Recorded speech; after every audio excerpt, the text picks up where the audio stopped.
Alors, on se retrouve pour parler de l'espace de travail des agents. Donc, l'espace de travail, c'est quand un agent est sur Zendesk et qu'il doit répondre aux tickets. Donc, Zendesk permet d'être plus productif grâce à un certain nombre de leviers. Et l'un d'entre eux sont les macros. Donc, les macros, on appelle ça aussi des templates de réponse ou réponses prédéfinies, généralement.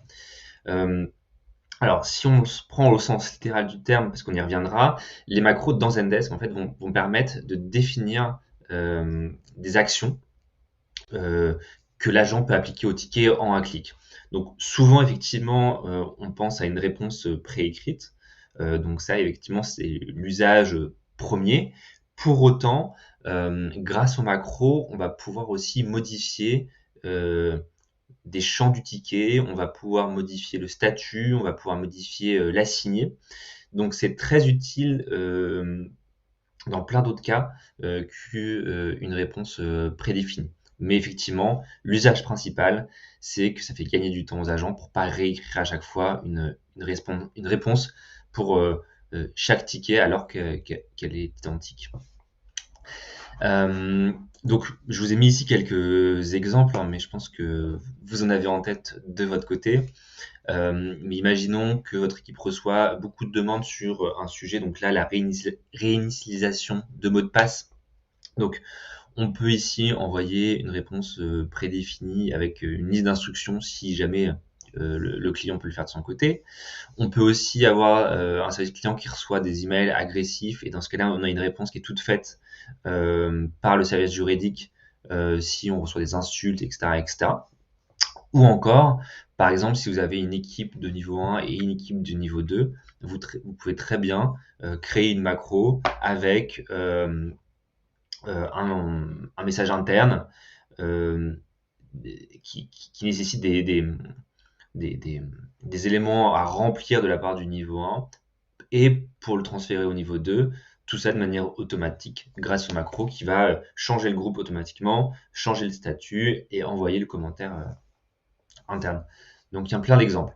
Mais il faut comprendre qu'aujourd'hui, tous les services clients utilisent des macros et que c'est un enjeu qui est ultra important. Il y a quelques meilleures pratiques. La première, c'est qu'il ne faut pas créer des macros trop complexes et trop généralistes. C'est un peu le même principe que pour les articles du centre d'aide. Ça sert à rien d'écrire un article de 5000 mots qui soit hyper long. On veut en fait des macros qui répondent à des problématiques précises et qui sont assez courtes. Il faut en créer beaucoup, euh, des courtes et pertinentes sur des sujets très précis. Ensuite, dans ces macros-là, on va pouvoir utiliser des balises. Et les balises, c'est ce qui va servir à personnaliser la macro.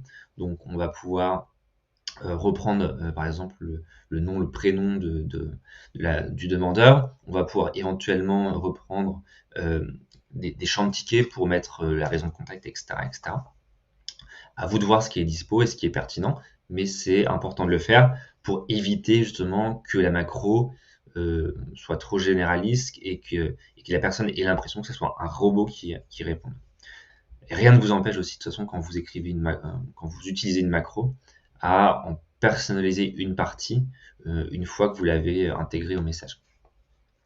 Ensuite, ça c'est une astuce que peu de gens connaissent, mais vous pouvez dans Zendesk organiser vos macros par tiroir. Donc je vous le montrerai tout à l'heure, mais globalement vous pouvez euh, avoir 10 tiroirs à l'intérieur desquels vous avez 5 macros, ce qui permet de les trouver plus facilement quand vous en avez besoin.